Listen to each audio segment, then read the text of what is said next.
It seemed almost as if they could fly. For more than half a century, dolphins and killer whales have entertained us with their size, their intelligence, their beguiling smile, and their playful antics. Yet behind that built-in smile lies a dark side of captivity few of us know anything about. The volatile controversy of taking these fascinating social animals from their families in the wild to a tiny concrete tank in the name of public education.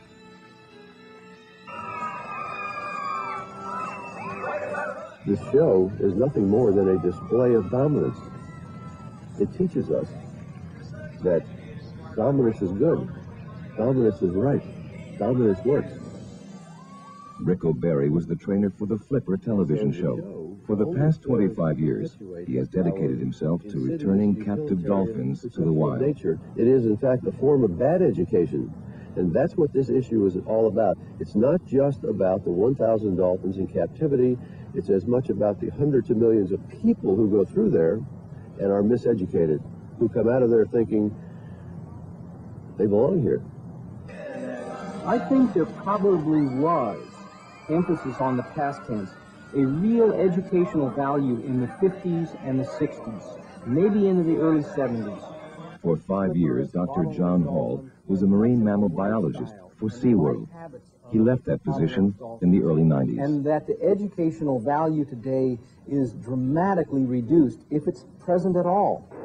Our increased understanding and ability to conduct non-invasive research in the wild is far more educational than anything that can be gathered today in an oceanarium environment, especially an oceanarium that holds marine mammals.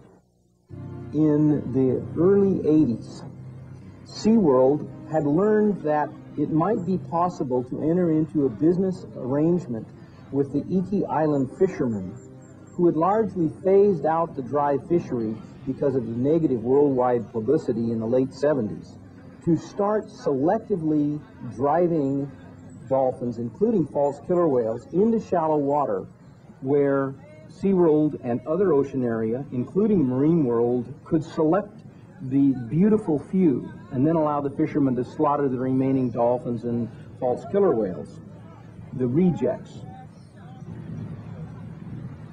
SeaWorld and other oceanaria continued to underwrite this dry fishery in order to obtain false killer whales.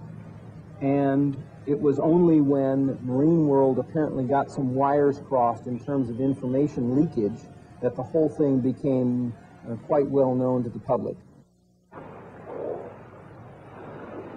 After SeaWorld agreed not to collect killer whales from Washington state waters, they needed a reliable source of killer whales to replenish and fill their new parks.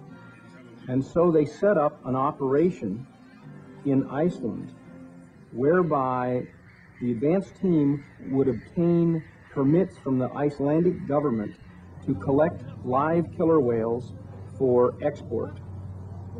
But because SeaWorld had no U.S. permits for direct importation, they would then fly the killer whales to the Dolphinarium in Holland or to the Canadian Oceanarium at Niagara Falls, and they would stash the whales for months or, in some cases, years, while back in the U.S., SeaWorld would then approach the National Marine Fisheries Service and apply for permits to import already captured animals for their breeding program, indicating that the source of the original collections may well be unknown to anyone. Under fisheries, attempts were made to keep track of all marine mammals through marine mammal inventory reports and annual status of every animal held by each park or aquarium, including foreign parks that bought animals from U.S. facilities. But these inventory reports were not without their own problems. According to this report, a dolphin gave birth to a calf 13 days after it died, while a male transferred from California became a female when he arrived in Florida. Old dolphins moved to other facilities became younger. 26 disappeared from existence, and 92 dolphins had no recorded origins. We're not a bunch of anarchists trying to close down these marine parks. Our strategy really is to revolutionize them.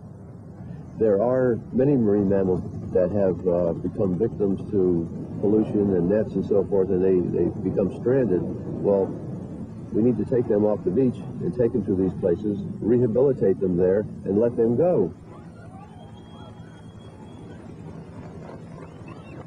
That should be the show. That's the show. Not reducing them to performing circus clowns and selling this as education and research.